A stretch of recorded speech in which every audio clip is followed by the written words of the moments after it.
नमस्कार। अगर आपको कहानी पसंद आता है तो आप हमारे चैनल को सब्सक्राइब कर लें, बेल आइकन को प्रेस कर दें ताकि आपको नोटिफिकेशन मिलता रहे। एक किसान था, वो हमेशा खेती करता था, उसे हमेशा नुकसान होता था। उसे कभी पानी का तकलीफ़ की वजह से उसका खेती नुकसान होता था, तो कभी ज़्यादा धूप हो जाता था, जिसके कारण से उसका खेत में जो भी अनाज होता था हमेशा कम होते थे या फिर होते ही नहीं थे।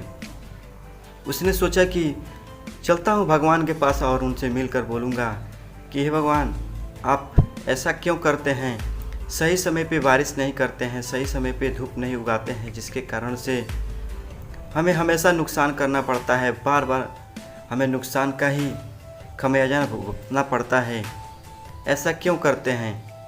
और भगवान के पास गया और जाके सारी बातें बताई और भगवान से बोला कि आप जिस पोस्ट पे हैं, आप जब बारिश होने का होता है नहीं करते हैं, जब धूप उगाने का होता है नहीं करते हैं, इस जगह पे मैं रहूँगा, अब मैं एक बार हमें रहने दीजिए। वो बहुत विनती किया, जिसके कारण से भगवान ने कहा कि ठीक है।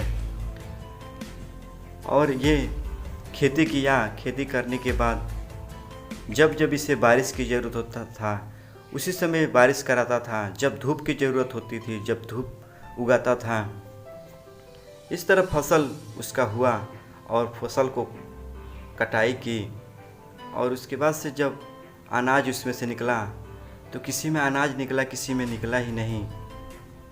जाके भगवान से सब बताया। ये भगवान ने कहा कि इसे लड़ने का ताकत तुमने नहीं होने दिया, कि जब ज़्यादा धूप होगा सहने का ताकत इसमें नहीं था, आंधी आया इसको भी सहने का इसमें ताकत नहीं था, बारिश हुआ उसका भी ताकत इसमें सहने का नहीं था, जिसके कारण से इसमें अनाज इस तरह हुए, किसी किसी में नहीं हुए। दोस्तों, हम सभी के लाइफ में ऐसा ही है कि जब हम लोग के जीवन में कष्ट होता है, परेशानियाँ आती हैं, तो उस समय सहने का ताकत नहीं रहता है, जिसके कारण से आदमी टूट कर बिखर जाता है। इसलिए जब भी जीवन में संघर्ष करने का समय आए तो उस समय मुकाबला करना चाहिए कि जीवन में सफल होने का समय रहता है। अगर आदमी उस समय अपने आप को इम्प्रूव कर लेता है तो वो अपने जीवन में सफल हो जाता है। आज के लिए इतना ही। अगर आप हमारे चैनल पर पहली बार हैं तो आप हमारे चैनल को सब्सक्राइब कर लें, बेल आइकन को प्रेस कर दें ताकि आपको नोटिफिकेशन मिलता रहे। तब तक के लिए आपका बहुत बहुत धन्यवाद।